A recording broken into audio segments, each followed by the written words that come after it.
Hello అండి, అందరు బాగున్నారా? నిన్నైతే పార్ట్ 1 పెట్టా కదా, సారీ డే 1 పెట్టా కదా. బ్యూటిషియన్ కోర్స్ జాయిన్ అయ్యాను. At the same time degree exams కూడా జరుగుతున్నాయి, సెకండ్ సెమ్ అనేసి. ఇప్పటికైతే 3 ఎగ్జామ్స్, ఈ రోజుకైతే 3 ఎగ్జామ్స్ కంప్లీట్ అయ్యాయండి. ఫస్ట్ వచ్చేసి ఇంగ్లీష్, ఆల్రెడీ మీకు చెప్పాను కదా, ఇంగ్లీష్ అయిపోయింది. అండ్ తర్వాత వచ్చేసి తెలుగు అయిపోయింది. ఇంకా ఈ రోజు పొలిటికల్ సైన్స్ అనమాట. రేపు కూడా పొలిటికల్ సైన్స్ ఉన్నాయి, 2 సబ్జెక్ట్స్ అనమాట. అవి 2 ఉన్నాయి. నిజం చెప్తున్నా అండి, ఇంగ్లీష్ మీరు అనుకోవచ్చు, మొన్న చెప్పాను ఆల్రెడీ నేను, నాకు ఇచ్చిన బుక్ లో సిలబస్ రాలే, అక్కడ వేరే సిలబస్ వచ్చింది. అయినా మీకు ఒక డౌట్ వచ్చిండొచ్చు, ఎలా రాసావు అని. నేను సొంత కొట్టుడు కొట్టాను కానీ మరి అంత ఘోరంగా కొట్టాను. కానీ నేను స్కూల్లో 5th క్లాస్ పిల్లలకి, అంటే 3rd to 5th ఇంగ్లీష్ చెప్పేదాన్ని కదా. దాంట్లో 5th క్లాస్ లో యూలిసిస్ అని ఒక లెసన్ ఉంది, అండ్ స్టాపింగ్ బై వుడ్స్ అని స్నో ఈవినింగ్ అని ఇంకో లెసన్ ఉంది.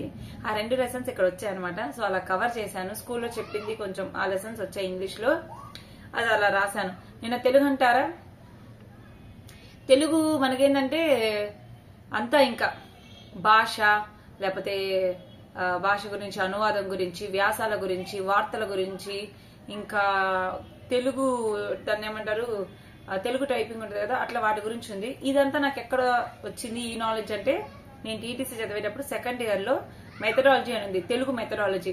సో దానికి రిలేటెడ్ గా ఉంది, కొంచెం అలా కవర్ చేశారు. సో 2 అయిపోయాయి. కానీ 3వది ఈ రోజు రాసిన పొలిటికల్ సైన్స్ అండి, అబ్బో మామూలుగా లేదు. ఫస్ట్ సెమ్ స్కూల్కి వెళ్తూ చదివాను. అంటే స్కూల్కి వెళ్తూ ఇప్పుడు ఫస్ట్ సెమ్ టైమింగ్స్ ఏంటి, మధ్యాహ్నం పూట రోజు మధ్యాహ్నం ఎగ్జామ్. ఇక్కడ నుంచి డిగ్రీ కాలేజ్ ఒక 5 కిలోమీటర్లు ఉంటుంది. స్కూటీ వేసుకొని రోజు మధ్యాహ్నం వెళ్ళడం, సాయంత్రం రావడం. మధ్యాహ్నము 1 గంటకి బయలుదేరతా ఇంటి దగ్గర నుండి. ఉదయం అంతా చదువుకుంటా, ఉదయం నుండి చదువుకొని మధ్యాహ్నం వెళ్ళేసి ఎగ్జామ్ రాసేసి వస్తా. ఫస్ట్ సెమ్ ఓకే అనిపించింది కంపేరింగ్ టు సెకండ్ సెమ్. కానీ ఇక్కడ పొలిటికల్ సైన్స్ ఆ టెర్మినాలజీ అండి, అసలు ఒక్క ముక్క నాకు అర్థం కావట్లేదు. చదువుతుంటే ప్రతి సెంటెన్స్ లో ఒక్కొక్క వర్డ్ న్యూ వర్డే ఉంది. నాకైతే అటు మీనింగ్ ఎత్తుకునే టైం సరిపోయింది, ఇంకెప్పుడు చదవాలో అర్థం కాల. అంటే మీరు అనుకోవచ్చు ఇప్పుడు చదివితే ఏమొస్తుంది, నిజమే రెగ్యులర్ గా చదవాలి. కానీ ఏంటంటే మనం ఏమనుకుంటాం, ఎగ్జామ్ ముందు ముక్కు మీద పెట్టుకుని బోర్డ్స్ బట్టి పెట్టి అనుకుంటాము, కానీ అది రాంగ్ అని అర్థమైంది. ఈ రోజు పొలిటికల్ సైన్స్ ఎగ్జామ్ అయితే కొంచెం టఫ్ గానే అనిపించింది నాకు, కానీ ఓన్ గా రాసా. అన్ని క్వశ్చన్స్ ప్యాటర్న్ కూడా డిఫరెంట్ వచ్చింది. దాంట్లో ఉన్న క్వశ్చన్స్ వేరు, దీంట్లో ఉన్నది వేరు. అంటే వేరంటే పేపర్ ప్యాటర్న్ అక్కడ ఒకలా ఉంది, ఇక్కడ ఒకలా ఉంది. 5 లాంగ్ క్వశ్చన్స్ ఇస్తారు, 5 times 50. చాయిస్ ఉంటుంది దాంట్లో. ప్రతి లెసన్ నుంచి 2 క్వశ్చన్స్ ఇస్తారు, you can choose your choice. And second Roman వచ్చేసి మనకి 2 5 10, సారీ అంతేలే, 2 క్వశ్చన్లు 5 మార్క్స్. ఇంకా బిట్ పార్ట్ ఇచ్చాడు. బిట్ పార్ట్ నిజం చెప్తున్నా, ఒక్క బిట్ తెలిస్తే ఇంకా మామూలుగా ఉండదు, ఏమీ తెలియదు. వాడు ఆప్షన్లు ఇస్తారు కదా, ఫస్ట్ దాన్ని ఏమంటారు, చాయిస్ ఉంటది కదా, దాన్ని క్వశ్చన్ పేపర్ పేరు కూడా తెలియట్లేదు నాకు, దాన్ని ఏమంటారు. ఇప్పుడు 4 ఆప్షన్స్ ఇచ్చి ఉంటది కదా, వాటిలో ఆప్షన్స్ ఉంటాయి కదా, ఫిల్ ఇన్ ద బ్లాంక్స్ కూడా అవే రాశాను ఆన్సర్లు. అలా అయిపోయింది. ఇంక మ్యాచింగ్ మొత్తానికైతే 75 మార్క్స్. నేను భగవంతుని ఒక్కటే కూడా కోరుకుంటున్నా, మినిమం 30 మార్కులు వచ్చి పాస్ అయితే చాలు. ఇంకా నాకు ఎక్కువ కోరికలు కూడా అవసరం లే. ఇవి ఒక 30 మార్కులు, ప్రాక్టికల్స్ ఒక 20 మార్కులు, 50% మార్క్స్. 100కి 50 అబోవ్ వస్తే చాలు మార్క్స్ నాకు. అది ఇంకా అంతమించి నేను ఎక్కువ కోరుకోను. ఇది ఇలా ఉంటే ఈ రోజు నేను కొంచెం ఏంటంటే క్వశ్చన్స్ తక్కువ కాబట్టి, లాంగ్ క్వశ్చన్సే ఉన్నాయి, కొంచెం రాసే తక్కువ కాబట్టి కొంచెం తక్కువ డైలీతో కంపేర్ చేస్తే. అందుకని 9కి ఎగ్జామ్ స్టార్ట్ అయితే 10:45 కల్లా ఎగ్జామ్ అయిపోయింది. వచ్చిందే రాశాను, ఇంకెంత రాస్తాము, సొంత కొట్టుడైనా రాసేసి ఇంకా పేపర్ ఇచ్చేసి సార్కి నేను అడుగుతా, సార్ నా ఎగ్జామ్ అయిపోయింది, పేపర్ తీసుకుని ఇచ్చేసి వచ్చేసాను.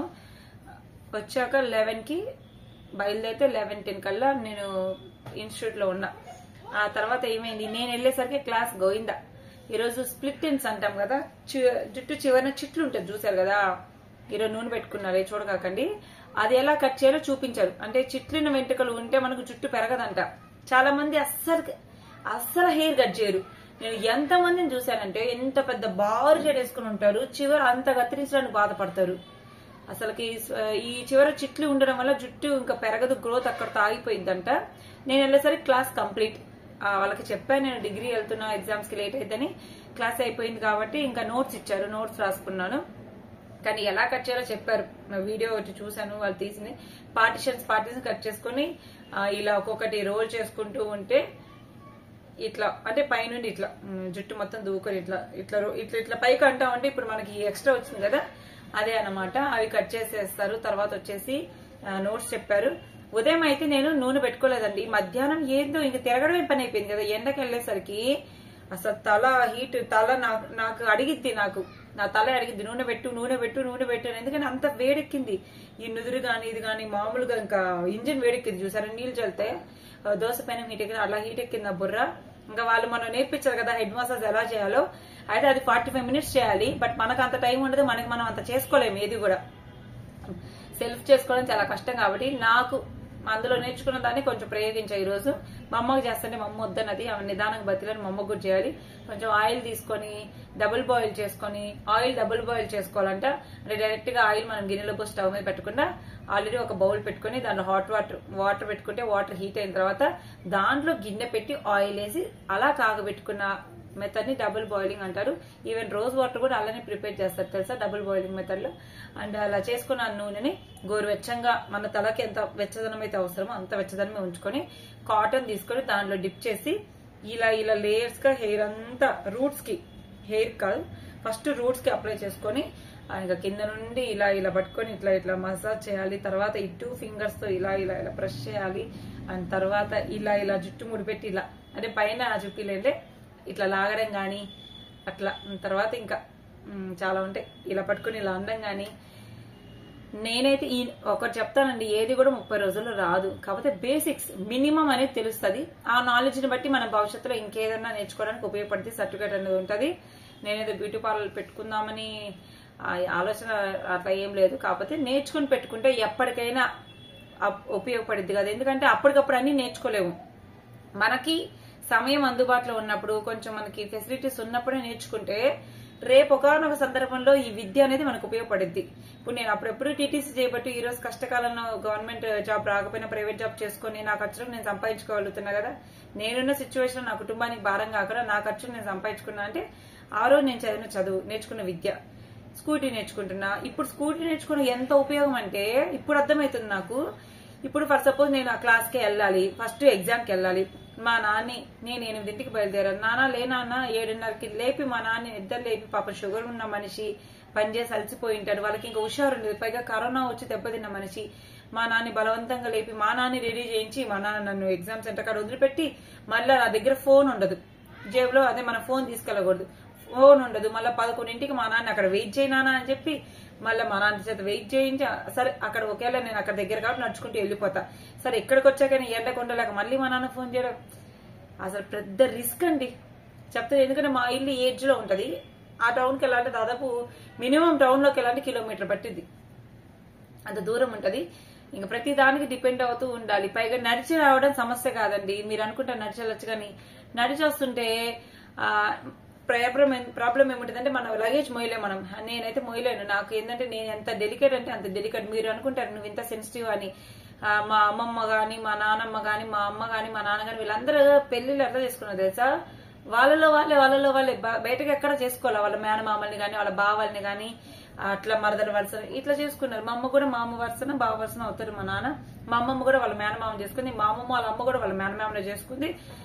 మా నానమ్మ కూడా వాళ్ళ బావనే చేసుకుంది, సొంత బావ. సో ఇలా అవ్వడం వల్ల మీకు అర్థమై ఉంటది, జీన్స్ ఇలా ఉండడం వల్ల ఇంత వీక్ మనము. అది అట్లనే. మా అమ్మకి ఏమో 15 ఇయర్స్ నిండా 14 సంవత్సరాలు. అదే జూన్ లో 15 వచ్చింది, నేను అక్టోబర్ లో పుట్టా. అందుకని మనం ఇంత డెలికేటెడ్ గా ఉంటాము. అది దానివల్ల ఏంటంటే నాకు ఇంకో సమస్య ఏంటంటే నడిచి వస్తుంటే అవన్నీ నేను చిన్నప్పుడు పెరిగిన బజార్లే కాబట్టి అమలక్కలాపి నీ ముచ్చటైంది, నువ్వేంది, సర్దుకోవచ్చు కదా, అడ్జస్ట్ అవ్వచ్చు కదా, తొక్క తోలు బొచ్చు బొగడ అని చెప్తూ ఉంటారు. ఈ మాటలు మీకు కష్టంగా ఉంటాయి వినడానికి. అంటే విషయం తెలియకుండా ఇచ్చే సలహాలు నాకు వింటే చెడ్డ చిరాకు. విషయం తెలియకుండా అంటే మన విషయం అనేది తెలియకుండా అర్థం చేసుకోకుండా ఇచ్చే సలహాలు ఉంటాయి చూసారా, నాకు నశానానికి అంటే అనమాట. అందుకే నాకు నడిచి రావడం చిరాకు అనమాట. ఒక్కసారేమో నడిచి వెళ్ళాను, ఎప్పుడు 2021 అక్టోబర్లో ఒక్కసారి ఇక్కడ నుండి ఆ చెవు దాకా నడుచుకుంటూ వెళ్ళా. ఇంకా నడిచేంత రిస్క్ నేను చేయను. నాకు నడవాలనిపిస్తే మిద్ది మీద నడుచుకుంటా. ఎందుకంటే ఎవరు పక్షులు చెట్లు తప్ప ఇంకెవరు ఉండరు కాబట్టి. అది జనాల్లో నడవడం చిరాకేం కాదు, నడవడం ఇష్టమే, కానీ జనాల్లో నడవడం చిరాకు. ఎందుకంటే కనపడ్డ అమ్మల్లా మాట్లాడిద్ది. మనమేమో బాగుంటే నాకేం లగ్జరీగా ఉన్నా అని చెప్పుకోవచ్చు. మంచిగా మంచి హస్బెండ్ ఉన్నాడు, మంచి అత్త మామ, మంచి పిల్లలు చెప్పుకోవచ్చు. మన బతికి అయినప్పుడు నడిచెళ్ళినా కానీ ఇంకా అది అవమానంగానే ఉంటుంది. అది నాకు అంతకు ఇష్టం ఉండదు. పైగా మా నాన్న ఇబ్బంది పెట్టాలని ఇష్టం ఉండదు. కాబట్టి భగవంతుడి దయ వల్ల స్కూటీ నేర్చుకోవడం కూడా చాలా ప్లస్ అయ్యింది చెప్పొచ్చు. ఇంకో విషయానికి వస్తే చాలా మంది నిన్న పొరపాటున ఒక వీడియో కామెంట్స్ ఆన్ చేశా, తాటి ముంజల దానికి స్కూల్లో ఉద్యోగం ఊడిపోయిందని పెట్టాడు ఒక మహానుభావుడు. స్టిల్ ఇప్పటికీ చెప్తున్నా కదా, ఇప్పుడు నేను పోయిన స్కూల్లో వెల్కమ్ అని అంటారు. ఎందుకంటే నేను మంచిగా రిక్వెస్ట్ చేసుకుని మానుకున్నా, వాళ్ళు నన్ను తీసేలా.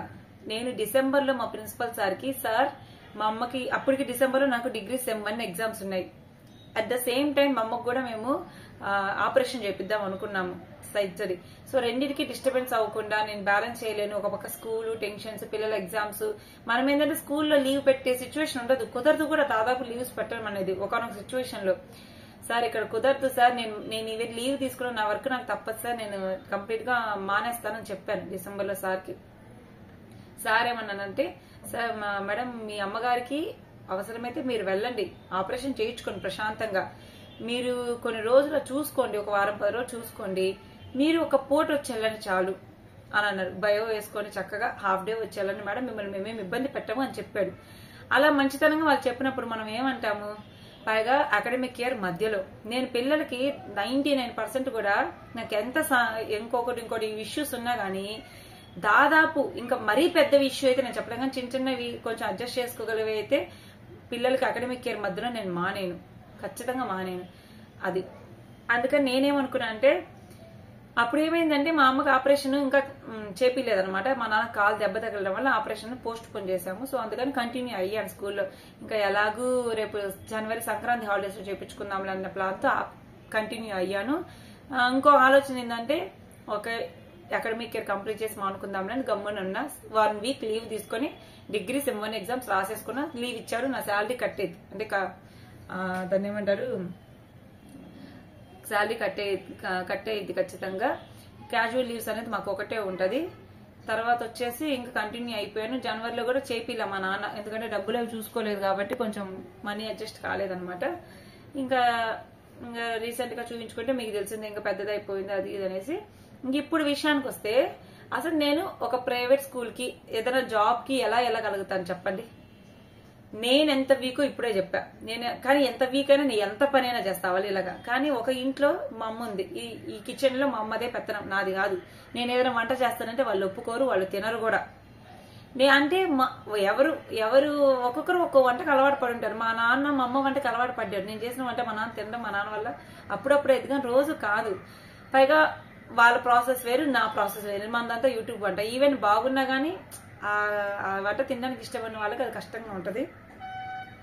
పైగా పొద్దున్నే లేచి 8:30కి నేను స్కూల్కి వెళ్ళాలంటే మా నాన్న నాకు టిఫిన్ తెచ్చి ఇవ్వాలి. మా అమ్మ చేయలేదు కాబట్టి. మీరు మా అమ్మకి దగ్గు వస్తుంది. మేము ఇన్ని సంవత్సరాలు పోరాడి మేమే ఖాళీగా ఉండాలి. ఇన్ని సంవత్సరాలు కష్టపడి మా అమ్మ 12 ఏళ్ళకి పెళ్లి చేసుకుంది, ఈరోజు 45 ఏళ్ళు. ఎన్ని సంవత్సరాలు వంటలు చేసింది. కొంచెం వయసు పెరిగాకైనా రెస్ట్ ఇవ్వాలి కదా. ఆరోగ్యం అనుకుంటా, ఆరోగ్యం చూసుకోవడం మాకు ఉంటుంది. కుదరని పరిస్థితుల్లో ఒకేలా బయట తెస్తాడు. మా అమ్మ నాకు క్యారేజ్ పెట్టింది, క్యారేజ్ ప్రిపేర్ చేస్తే నేను పట్టుకొని శుభ్రంగా వెళ్ళి మధ్యాహ్నం అక్కడ స్కూల్లో తింటా. ఇప్పుడు ఏమైంది, మా అమ్మ చేయలేదు, మా అమ్మకు ఆపరేషన్ జరిగింది. మా అమ్మకి బెడ్ రెస్ట్ అవసరం లేకపోవచ్చు, కానీ మా అమ్మ ఇప్పుడు నాకు ఎదురు చేసే సిచ్యువేషన్ లేదు. నేను స్కూల్కి వెళ్ళాలంటే మా అమ్మ నాకు ఎదురు చేయాలి. ఎదురంటే ఇంకా అలా నేను పెళ్లికి ముందు ఇలా లేను. పెళ్ళయ్యాక మెంటల్ గా ఫిజికల్ గా వీక్ అయిపోయి కొంచెం డిపెండ్ అయిపోయా మా అమ్మ మీద బాగా. మా అమ్మ కూడా పాప నన్ను ఏమంత సాగదీస్తుంది, బాగానే కోపం వస్తే అరిచిది, కానీ ప్రేమగానే మా నాన్న మా అమ్మ ఇద్దరు బాగా చూసుకుంటారు. అట్లా వాళ్ళకి అవసరమైన తెలివితేటలన్నీ నేను నేర్పాను. మా నాన్న చదివింది 7వ క్లాసు, మా అమ్మ చదివింది 5వ క్లాస్. అయినా వాళ్ళకి మొబైల్లో వాళ్ళకి బోర్ కొట్టకుండా ఎలా చేయాలి అన్ని నేను వాళ్ళకి సెట్ చేసి పెట్టాను. ప్రతిదీ వాళ్ళకి నేర్పించాను నేను మొబైల్కి సంబంధించి. వాళ్ళని ఏదైనా చెప్తాను, నా సహాయం నేను చేస్తాను. ఎందుకంటే మాకు మేమే ఉన్నాం, మీకు ఎవరు లేరు. ఇప్పుడు మా అమ్మ నాకు ఎదురు చేసే పరిస్థితి లేదు. మా అమ్మ పొద్దున్నే లేచి నాకు టిఫిన్ కట్టే పరిస్థితిలో లేదు. పైగా మా అమ్మ ఏంటంటే ఇప్పటికి నెల అయిపోయింది ఆపరేషన్ చేయించుకొని. డాక్టర్ చెప్పారంట 3 నెలలు 6 నెలలు నడుము అనేది వంగకూడదు, బెండ్ అవ్వకూడదు మనిషి, అండ్ హెవీ వెయిట్స్ లిఫ్ట్ చేయకూడదు. సో ఇప్పుడు మా నాన్న షుగర్ ఉన్న మనిషి, మా నాన్నకు ఒంట్లో హుషారు ఉండదు. మా నాన్న కొనుక్కుంటే కదా సరిగ్గా లాగలేడు. మా నాన్న పని చేసుకొని రావాలి. ఇప్పుడు పొద్దున్నే లేచి నేను వంట చేసుకుని పోయి మళ్ళా స్కూల్లో ఆ టెన్షన్స్ పడి, ఓ పక్క డిగ్రీ ఎగ్జామ్స్ నాకు ఆ స్కూల్ ఎందుకు మానేసా అంటే చెప్తున్నావు, పక్క మా అమ్మకి ఆపరేషన్ చేయించాలనుకున్నాము. అదే టైంలో నాకు డిగ్రీ ఎగ్జామ్స్ ఇప్పుడు ఉన్నాయి, అదే టైంలో డిఎస్సి నోటిఫికేషన్ పడుతుంది. పైగా కొంచెం ప్రెషర్ గా అనిపిస్తుంది నాకు స్కూల్, ఎందుకంటే నేను దేని మీద ఫోకస్ చేయలేకపోతున్నా. ఇంట్లో పని మీరు ఎంత చెప్పినా ఇంట్లో పని చాలా ఉంటది. ఇంకా దానివల్ల ఏమైంది, నాకు ఒక వర్క్ కాదు కదా. ఇప్పుడు అమ్మని నేనేం చూసుకోబల్లా, ఇంట్లో పని చేసుకోవాలిగా. అమ్మనంటే మనమేం అమ్మేం బెడ్ మీద లేదు, నేనేం అమ్మకి నోట్లో పెట్టేది లేదు, ఏం లేదు. మా అమ్మ నుంచొని పని చేస్తుంది, కానీ మా అమ్మ ఒక్కదాని వల్ల కాదు, నేను కూడా ఖచ్చితంగా ఉండాలి ఇంట్లో. ఎందుకంటే వంగకూడదు, వంట చేయాలంటే గిన్నెలు అందియాలి. కింద వంగి నేను గిన్నెలు తీసి బియ్యం వేసి, బియ్యం కూడా కిందే ఉంటాయి, అన్ని కింద సెల్ఫ్లో ఉంటాయి, పైన ఏమి అన్ని ఆకాశాలు ఉండవు కదా. అట్లా కూరగాయలు ఫ్రిడ్జ్ లో ఉంటాయి, కింద ఉంటాయి, తీసి ఇవ్వాలి. ప్రతి దానికి వంగకూడదని ఇంట్లో ఒక మనిషి ఖచ్చితంగా అబ్జర్వేషన్ లో ఉండాలి ఆమెకి. అందుకు ఫస్ట్ పాయింట్ నేను స్కూల్ మానేసింది. And second point, degree exams ఉన్నాయి. నేనేమి రోజు స్కూల్కి వెళ్ళి చదివే అమ్మాయిని కాదు కదా. ఒక వారం రోజులు మానుకుంటే ఇంకా కంప్లీట్ మానుకుంటే చదువుకోవాలనుకున్న అమ్మాయిని. ఇంకా చదవకపోయినా డిఎస్సి నోటిఫికేషన్ పడుతుంది, కొంచెం టెన్షన్ గా ఉంటుంది కదా, సరే ట్రై చేద్దామని ఆగాను. ఈ మానేస్తానన్న విషయము on the spot principal sir చెప్పిన, పైన ఆర్ఐ మేడం కూడా ఉంటారు, మేడంకి కూడా చెప్పిన. మేడం ఏమంటారు, మేడం అసలుకి ఒక్క మేడం నాకు 2016 నుండి మేడం తెలుసు. 2016లో ఒక స్కూల్, కార్పొరేట్ స్కూల్లో చేశాను. అప్పుడు కూడా టీటీసీ టెట్ పడింది, డిఎస్సి నోటిఫికేషన్ పడిందని మానేశాను. మళ్ళా మళ్ళా మేడం నన్ను తీసుకున్నారు. తర్వాత ఇంకా కరోనా టైంలో మానేశాను. అప్పుడు అడ్మిషన్ గురించి కరోనా కొంచెం మానేశాను. మళ్ళా నేను నాకు తెలిసిన మా మేడం అని స్వతంత్రంగా వెళ్ళా. 2021లో జాబ్ నేనే అడిగా. మేడం వేకెన్సీ ఉందా అని అడిగితే రమ్మని చెప్పి స్కూల్కి వెళ్ళి మాట్లాడాను. నా పర్సనల్ విషయం అంతా అడిగి చెప్పేశాను, ఇది ప్రాబ్లం అనేసి. ఇంకా మేడం మనకి కొంచెం సపోర్ట్ గానే, జాబ్ అంటే మనకి వాళ్ళకి మన అవసరం ఉంది, మనకు వాళ్ళ అవసరం ఉంది, రెండు మనకు ఉంటాయండి, వయసు వర్ష అట్లా తీసుకున్నారు. తర్వాత కూడా మా నాన్నమ్మకి క్యాన్సర్ అయ్యి, మా నాన్నమ్మ 2023లో చనిపోయారు, మంచాన పడ్డారు. అప్పుడు కూడా మా నాన్న మెకానిక్, నేను ప్రైవేట్ టీచర్. ఈరోజు స్కూల్ మానుకుంటే రేపు వెళ్ళా నాకు జాబ్ వస్తుంది. కానీ మా నాన్న పని మానుకున్నాడు అనుకోండి, ఆ ఖాతాలు పక్కకి వెళ్ళిపోతాయి. అందుకని నేను అప్పుడు మానుకున్నాను. మా స్కూల్లో ఇదే విషయం, మా నాన్నమ్మ మంచాన పడ్డారు. పైగా ఏంటి, నేను ఒక్కదాన్ని ఇక్కడ ఆడపిల్లని ఉండలేను కదా. ఒకవేళ నేను మా నాన్నమ్మని చూసుకుపోయినా మా అమ్మ మా నాన్న అక్కడ ఉంటారు, అప్పుడు నేనైనా వెళ్ళాలి కదా, నేను ఒక్కదాన్ని ఉండలేను కదా, భయం కదా అట్లా. సో అందుకని అప్పుడు మానుకున్నాను. మేడంకి ప్రాపర్ రీజన్ చెప్పాను. అప్పుడు కూడా madam number of times call చేసి నిజంగా మానుకున్నా మళ్ళీ వస్తారా అని అడిగారు.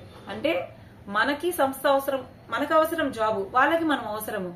అట్లా అంటే నేను అంత మంచిగా ఉంటా స్టాఫ్ తో గానీ, పైన వాళ్ళతో గానీ. నా నోటు దురుసు అనేది ఇంట్లో వాళ్ళతో ఉంటది, కానీ బయట నేను వర్క్ చేసే చోట దాదాపు ఉండదు. అది ఏదైనా కొంచెం ఉంటా కానీ ఒకసారి చల్లరేగానంటే ఇంకా నా మాట నేనే విన్ను. వర్క్ ప్లేస్ లో అయినా సరే దాదాపు నాకన్నా హైయర్ అథారిటీతో ఎప్పుడు నేను ఇలానే సౌమ్యంగానే మాట్లాడతాను. అప్పుడు మేడం కూడా నాకు 2-3 సార్లు కాల్ చేసి, వస్తున్నావా, కుదిరిద్దా అంటే, మా నాన్నమ్మ మంచాన్ని పడి ఉన్నారు మేడం, కుదరదు, ఇంకొక చాయిస్ ఏమైనా చూసుకోవాలని చెప్పాను. అది అట్లా ఆ మంచి పేరు ఉండబట్టి నన్ను మళ్ళీ అడిగారు మేడం గారు. అండ్ తర్వాత మళ్ళా మేడం ఫోన్ చేశారు. ఎప్పుడు, మా నాన్నమ్మ చనిపోయి నేను ఇక్కడికి వచ్చాక, నానమ్మ చనిపోయింది నేను వచ్చిన రోజే మేడం తెలియజేశారు. మేడం ఫోన్ చేశారు, ప్రసన్న మ్యాథ్స్ వేకెన్సీ ఉంది, వస్తావా అన్నారు. అప్పుడు నాకు కొంచెం పర్సనల్ ప్రాబ్లం ఉండి, చెప్తున్నా కదా, ఇంకా నాకు కొంచెం ఇంకా ఎట్లా చెప్పాలి మీకు, ఫిషర్స్ అంటారు, ఫిషర్స్ ఉండి బ్లీడింగ్ ఎక్కువ అవుతూ సర్జరీ చేయాలన్న డాక్టర్ కూడా. అప్పుడు నేను అంటే అప్పటికి ఇంకా చూపించుకోవాలి నేను. అసలు మా నానమ్మ చనిపోయిన ఇదిలో నేను కూడా నాకు ఎంత బ్లీడింగ్ అవుతున్నా ఇంట్లో చెప్పాల. అంటే పైల్స్ వేరు, ఫిషర్స్ వేరు, రకరకాలు ఉంటాయి అనమాట. ఇంకా అది ఎందుకు వచ్చిందంటే, నేనున్న ఊర్లో అది బీచ్ అంటే సముద్ర తీర ప్రాంతం. మా వాతావరణం వేరు, అక్కడ వేడి ఎక్కువ. పైగా అక్కడ నేను మజ్జిగ, పెరుగు ఏమి తినలా, ఫుడ్ కూడా సరిగ్గా తినలా. మా నాన్నమ్మ దగ్గర దిగులతో ఉండి నేను, మా నాన్నమ్మకి హెల్త్ బాగలేదని, నాకు నా లైఫ్ ప్రాబ్లమ్స్ అన్ని ఆలోచించుకొని ఎట్లా తింటాను తెలుసా నేను ఒక్కదాన్ని అక్కడ ఉన్నప్పుడు. మా అమ్మ నాన్న కూడా వస్తారు, కానీ ఒక్కొక్కరు నేను ఒక్కదాన్ని ఉన్నప్పుడైతే మన అమ్మ నాన్న వస్తే ఖచ్చితంగా అన్నం తింటా. వీళ్ళేరనుకో దోసపిండి మిక్సీకి వేసుకుంటా, ఆడబెట్టుకుంటా. మధ్యాహ్నం 12 కాడ ఒక ఎగ్ దోశ వేసుకుంటా, ఆనియన్స్ అన్ని వేసుకొని అదొక్కటి తింటా. చట్నీ కూడా చేసుకోను, నా కోసం కారప్పొడి వేసుకుని తింటా. ఉదయంది మధ్యాహ్నంది కామన్ గా అలా తింటా. ఒకరోజు ఎగ్ దోశ వేసుకుంటా, ఒకరోజు పులి పొంగరాలు వేసుకుంటా, అట్లాగా. ఇంకా సాయంత్రం ఎప్పుడో కొంచెం అన్నం వండుకొని తింటా, అంతే. రోజు కూల్ డ్రింక్స్ తాగుతా. అక్కడ 20 రూపాయల బాటిల్ అయినా కనీసం తెచ్చుకొని రోజు కూల్ డ్రింక్ తాగుతా. తాగి ఇప్పుడు ఈ పొట్ట వచ్చింది. ఖచ్చితంగా చెప్తాను కదా, కూల్ డ్రింక్స్ తాగితే విపరీతమైన ఫ్యాట్. ఎన్ని నెలలు తాగాను అలాగే నేను, May, June, July almost 3 months regular గా నేను సాఫ్ట్ డ్రింక్స్ తాగి నాకు ఎంత ఫ్యాట్ వచ్చిందంటే స్టమక్ లో అంత ఫ్యాట్ వచ్చింది, బెల్లీ ఫ్యాట్, అది అబ్డామినల్ అంటే కింద పొట్టలో వచ్చిందనమాట, చాలా ఫ్యాట్.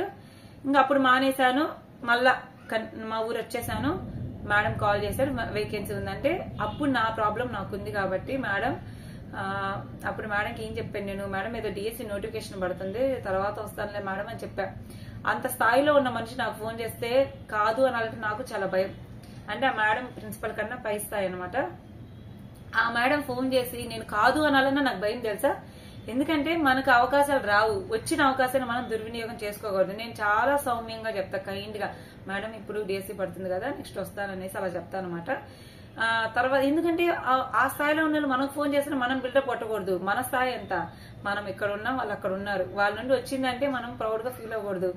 అయ్యో ఫోన్ చేశారే మనకి అవకాశం ఉపయోగించుకోవాలని చెప్పా. తర్వాత మనకి ఇంకో వీపీ మేడం ఫోన్ చేశారు, ప్రసన్న ఇలా ఇంగ్లీష్ ఖాళీ ఉంది వస్తావా అని.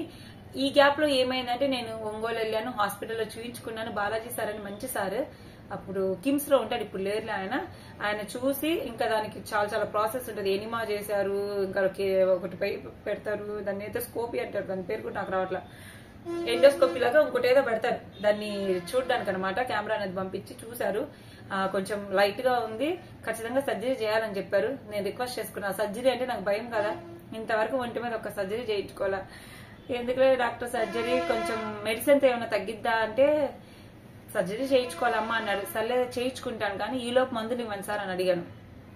పెయిన్ కిల్లర్ ఇచ్చాడు. ముందు పెయిన్ విపరీతం వస్తుంది చెప్తున్నా కదా, ఇది చెప్పుకోవడానికి చాలా మంది సిగ్గుపడతారు కానీ అసలు ఎంత పెయిన్ వస్తుందంటే అంత పెయిన్ వస్తుంది. మనం ఈవెన్ అసలు చాలా పెయిన్ వస్తుంది. అండ్ తర్వాత వచ్చేసి మనకి ఒక జెల్ ఇస్తారు, అంటే అక్కడ మనకి ఎట్లా బాగుండదు కాబట్టి ఆ జెల్ అప్లై చేసుకోమని. అండ్ తర్వాత వచ్చేసి ఒక డ్రింక్ టానిక్ ఇస్తారు, అంటే ఈజీగా మనం తినే ఫుడ్ డైజెస్ట్ అవ్వడానికి. మెయిన్ ప్రాబ్లం అనేది ఫ్రీగా వెళ్ళిపోవాలి ఏదైనా మోషన్ అనేది, అందుకోసం. అండ్ తర్వాత వచ్చేసి ఇలా మందులు ఇచ్చారు కదా, ఒక 10 days వాడా, అసలు తగ్గిపోయింది, కంప్లీట్ గా తగ్గిపోయింది. అసలు నేను నిజంగా దేవుడికి ఎన్నిసార్లు చెప్పాను, దేవుడు తగ్గిపోవాలి, ఎవరిని కనుక్కున్న వాళ్ళ కొంతమంది భయపెట్టారు, ఖచ్చితంగా సర్జరీ చేయించుకోవాలని. 2 years అయిపోయింది ఇప్పటికీ. ఇప్పుడు నేను స్కూల్ మానేయడానికి కారణం ఏం తెలుసా, ఇప్పుడు స్కూల్లో అంత కష్టపడి పనిచేసినా నాకు అప్పుడు డాక్టర్ ఏం చెప్పాడు, 40,000 50,000 కావాలి సర్జరీకి అని చెప్పాడు. ఇప్పుడు నేను అంత స్కూల్లో కష్టపడి పనిచేసి ఒక 50,000 కావాలంటే 5 నెలలు కష్టపడాలా, అవి సర్జరీకి పెట్టాలా. నా ఉద్దేశం ఏంటి, ఇది సమ్మర్ సీజన్, నాకు ఇంకా రిస్క్ ఈ జాబ్ అనేది, ఎందుకంటే ఎండలకు వెళ్తే ఇంకా ఎక్కువైపోతుంది నాకు ప్రాబ్లం, నాకు అదొక ప్రాబ్లం. అండ్ ఇంకోటి మా అమ్మ హెల్త్ ప్రాబ్లం, ఇంకోటి నా హెల్త్ ప్రాబ్లం. నేను ఇంట్లో పనులు చేస్తా, ఈ డిగ్రీ చదువుకుంటా, ఇన్ని మల్టీ టాస్కింగ్ నా వల్ల కాదు. అంటే నాకు ఇంకో ప్రాబ్లం అంటే పెళ్లి అయ్యాక వచ్చిన సమస్యలు ఇవన్నీ. నాకు పెళ్లికి ముందు చాలా బాగున్నా, పెళ్లి అయ్యాక ఒంగోలులో చూయించుకున్నా. వాళ్ళ ఇంట్లో ఉన్నప్పుడు కనీసం నాకు స్నానం చేయడానికి పోతే కాళ్ళు అంటే వంగల చేతులు, అంటే చేతులు కాళ్ళు తెచ్చాడు, నడుము ఏందా అంటే ఆయన గారి కోసం నేను మా నాన్నమ్మ దగ్గర ఉన్నప్పుడు, అంటే ఒంగోలు నుండి వచ్చిపోతా ఉంటారు కదా, అప్పుడప్పుడు పోతున్నప్పుడు ఏం చేశారు, ఈయన గారు ఇంటి మీద పడితే నీళ్లు లాగాలి, మాకు బావిలో నీళ్లు లేవు, బయట బోరింగ్కి వెళ్ళి మోసుకొని రావాలి, మోసి ఈ నడుము వెన్నెముక బెండ్. అంటే చిన్నప్పుడు ఆయన ఏం చెప్పాడంటే బ్యాక్ బోన్ బెండ్ అయిందమ్మా, దానివల్ల నీకు పెయిన్ వస్తుందని చెప్పాడు. అది దానివల్ల నాకు అప్పుడు అర్థమైంది, ఇలా బరువులు ఎత్తేదాన్ని, ఇతర నడుగులు పట్టుకుండే నాకు ఇంకా అది ఎక్కువైపోయింది అనమాట. ఇదంతా అది ఏంటంటే నాకు ఆపురం నిలబెట్టుకుందామని చేసిన ప్రయత్నంలో తెచ్చుకున్న నొప్పి, ఈ వెన్ను నొప్పి అనేది. దానివల్ల డాక్టర్ అని చెప్పాడు, వంగి చేసే పనులు ఎక్కువ చేయొద్దు, ఎక్కువ బెండ్ అయ్యి చేయొద్దు అనేసి కొన్ని ఎక్సర్సైజ్ చెప్పాడు. అవి నేను పెద్దగా చేయట్లేదు. ఇప్పుడైనా సరే నేను ఎక్కువసేపు బెండ్ అయ్యి ఇలా ఉన్నానంటే నడుము నొప్పి వస్తుంది. నడుము నొప్పి వస్తే ఇంకా నరకం నాకు. అది నేను వీక్ పెళ్ళయ్యాక చాలా వీక్ అయ్యాను. నేను అంతకుముందు బాగానే అసలు ఎంత బాగా హుషారుగా ఉండేదంటే అంత హుషారుగా ఉండేదాన్ని. ఇవి రీజన్స్ అండి. ఇప్పుడు మా అమ్మకి హెల్త్ బాగాలేదు, మా అమ్మని చూసుకోవాలంటే నేను బాగుంటే చూసుకోవచ్చు, నేనే పేషెంట్, నేనేం చూసుకుంటా ఇంకా. అది ఇంకోటి ఏం చెప్పాను, డిగ్రీ ఎగ్జామ్స్ ఉన్నాయని చెప్పాను, డిఎస్సీ అని చెప్పాను, మా అమ్మకు బాగాలేదని చెప్పాను, నాకు బాగాలేదని చెప్పాను, అక్కడ కొంచెం ప్రెషర్ అని చెప్పాను. ఇన్ని చెప్పినా ఆ మేడం కి కూడా నేను చెప్పాను, మేడం డ్రాప్ అవుతున్నా అంటే మేడం కనీసం ఒక మాట మాట్లాడకుండా కాసేపు ఫస్ట్ నాకు ఒక మాట మాట్లాడకుండా సైలెంట్ గా చూసారు ఇలా. అంటే ఇంకా ఎట్లా కన్విన్స్ చేద్దామన్నా మేడంకి నేను చాలా రీజన్స్ చెప్పా. ఇంకా మేడం ఏమో ఒకటే మాట అన్నారు, ఎలాగైతే నేను మీ మానేయాలని ప్లాన్ వేసావు అని ఇట్లానే నవ్వుతా అన్నారు. కానీ ఇప్పటికీ చెప్తున్నా కదా, మేడం అంటే నాకు ఎంత రెస్పెక్ట్ అంటే అంత రెస్పెక్ట్. అసలు ఆవిడ అసలుకి ఎంత మంచి, మన కళ్ళ ముందే మేడం కూడా మంచి పొజిషన్కి వెళ్ళారు. అసలు మేడంని చూస్తున్నా చాలా, మేడం మంచిగా మాటలు చెప్తారు, మనకు ధైర్యం చెప్పే మాటలు. అంటే ఆడవాళ్ళకు ఉండే ప్రాబ్లమ్స్ అందరికీ ఉంటాయి, ఇక మోటివేట్ చేయడంలో మేడం తర్వాత ఎవరైనా మనల్ని ఇలా వదిలేస్తావా రిస్క్ అని చెప్పి అది ఇది చేసి చూపించాలని మౌలు చేశారు. కానీ నా ప్రాబ్లమ్స్ నాకున్నాయి కదా, సారీ మేడం, థ్యాంక్ యూ కూడా చెప్పా, ఎందుకంటే మేడమే కదా నాకు జాబ్ ఇచ్చింది. ఇది స్టిల్ ఇప్పుడు చెప్తున్నా కదా, మొన్న రీసెంట్ గా ఫోటో దిగడానికి కూడా నన్ను పిలిచారు, గ్రూప్ ఫోటో పిల్లలతో. అప్పుడు కూడా ప్రిన్సిపల్ సార్ మళ్ళీ చెప్పాడు, మేడం కుదిరితే రండి మేడం, ఇంక జనరల్ గా మనకుండే కొంచెం అడ్జస్ట్ చేసుకుని రండి మేడం అన్నారు. ఓకే సార్ కుదిరితే వస్తాను సార్ అని చెప్పాను. ఇది అండి విషయం, నన్ను జాబ్ లో తీసేయాలి. స్టిల్ రేపు పోయినా వాళ్ళు నన్ను తీసుకుంటారు. అది వాళ్ళకి ఈవెన్ ఇప్పుడు ఫర్ సపోజ్ ఏదైనా సబ్జెక్ట్ వేకెన్సీ ఉంది, నేను ఫోన్ చేసి వస్తాను అనుకో, వెల్కమ్ రండి అంటారు. అది నేను ఎప్పుడైనా నేను పనిచేసే సంస్థల్లో ఎవరిని నేను ఇబ్బంది పెట్టను. ఇబ్బంది అయితే నేను గమ్మును నా పాటికి నేను సైడ్ అయిపోతా. ఇప్పుడు నాకు ఏదైనా కంప్లైంట్ ఉన్నా నేను చెప్పను ఎవరికి, సైలెంట్ అయిపోయి సైడ్ అయిపోతా. అది నా నేచర్. అది ఇంకా మేడంకి కూడా మేమంటే పాత వాళ్ళం అంటే కొంచెం అంటే ఇన్ని సంవత్సరాలు చూసారు కదా, మా గురించి తెలుసు కాబట్టి ఓకే వీళ్ళ బిహేవియర్ ఇది ఒక నమ్మకం ఉంటది. పేరెంట్స్ తో మాట్లాడేటప్పుడు కూడా ఇంకా మనకేం ఇబ్బంది ఉండదు, పలానా తెలిసిన మనిషి ఉన్నారు అని ధైర్యంగా ఉంటది. అది నాకు నా స్కూల్ అన్నా, మా మేడమ్స్ అన్నా, కొలీగ్స్ అన్నా అందరూ ఇష్టమేనని మంచి స్టాఫ్ నాకు ఉన్నారు. కానీ ఇష్టమైన కష్టంగా మానేశాను నేను, అది విషయం. నన్ను ఎవరు తీసేలా. ఈ వీడియో చూస్తే మా స్కూల్ వాళ్ళు కూడా చూస్తారు కదా, ఈ వీడియోస్ కొలీగ్స్ కూడా. అది మనమే సైడ్ అయిపోయాం, ఎందుకంటే చాలా మనకున్న ప్రాబ్లమ్స్ అలాంటివి కాబట్టి. ఈవెన్ నాకు మనీ నీడ్ ఉన్నా సరే కొన్ని రోజులు చూద్దాం తర్వాత సంగతి తర్వాత, అంటే ఏ స్టెప్ తీసుకుందామన్నా స్కూల్ అనేది ఒక టైం టేబుల్ కదా, దాంట్లో ఇరక్కపోయి ఇప్పుడు బ్యూటిషియన్ కోర్స్ ఉంది స్కూల్లో చేసుకుంటా ఉంటే అన్ని రోజులు మనకు సెలవులు ఇవ్వరు కదా, కుదరదు. పైగా ఇప్పుడు నాకు బ్యూటిషియన్ కోర్స్ నేర్చుకోవాలంటే ఇంట్లో ఉన్నాను కాబట్టి కుదిరింది. అది స్కూల్కి వెళ్తుంటే వాళ్ళని రోజు సెలవులు ఇవ్వరు, ఓ పక్కన డిగ్రీ ఎగ్జామ్స్, ఒక అమ్మని చూసుకుని కుదరదు. నాకు నేను బ్యాలెన్స్ చేసుకోగలను, కానీ ఒకరి కింద ఉన్నప్పుడు బ్యాలెన్స్ చేయడం కష్టం. ఇది అండి, ఇలా జరిగింది ఈ రోజు వీడియో. కొంచెం లెంత్ ఎక్కువైందని చూడకుండా ఉండేది చూడండి. థ్యాంక్ యూ ఫర్ వాచింగ్ అండి. మళ్ళీ చెప్తున్నా, నాకు మంచిగా సపోర్ట్ చేసి నా సబ్స్క్రైబర్స్ కి మీ అందరికీ థ్యాంక్ యూ సో మచ్ అండి. అప్పుడప్పుడు మిమ్మల్ని ఏమన్నా చిన్న మాటలతో లైవ్ లో బాధ పెట్టుంటే వెరీ సారీ. అండ్ నాకు వ్యతిరేకంగా పొరపాటున ఏదైనా ఒక్కరోజు కామెంట్స్ ఆన్ చేసిన వ్యతిరేకంగా కామెంట్స్ పెట్టి ఇంకా మిమ్మల్ని నేను ఇంకా అని నా నోరు నా ఎప్పి తప్ప ఇంకా ఉపయోగమే లేదు. మాకే కష్టం జరిగింది, మాకే నష్టం జరిగిందని మాకు తెలుసు. చెప్పినా మీకు ఎంతకీ అర్థం కాదు. అర్థం చేసుకుంటాను అనే వాళ్ళకి ఒక్క మాటలో అర్థమైంది, ఎంతకీ అర్థం చేసుకోను అనే వాళ్ళకి 1000 మాటలు చెప్పినా అర్థం కాదు. మళ్ళీ చెప్తున్నా, బ్యాడ్ కామెంట్స్ పెట్టి ఎవరైతే మా మనసు నొప్పించాలనుకుంటున్నారో ఇంకా చూసా నిన్న ఒక ట్రైల్ వేసా కామెంట్స్ ఆన్ చేసి, మళ్ళా ఇంకా అంతే, మీరు మారు, ఇంకా నేను మారడమే, సైలెంట్, నో రెస్పాన్స్, అంతే. ఓకే అండి, thank you for watching, by by, take care.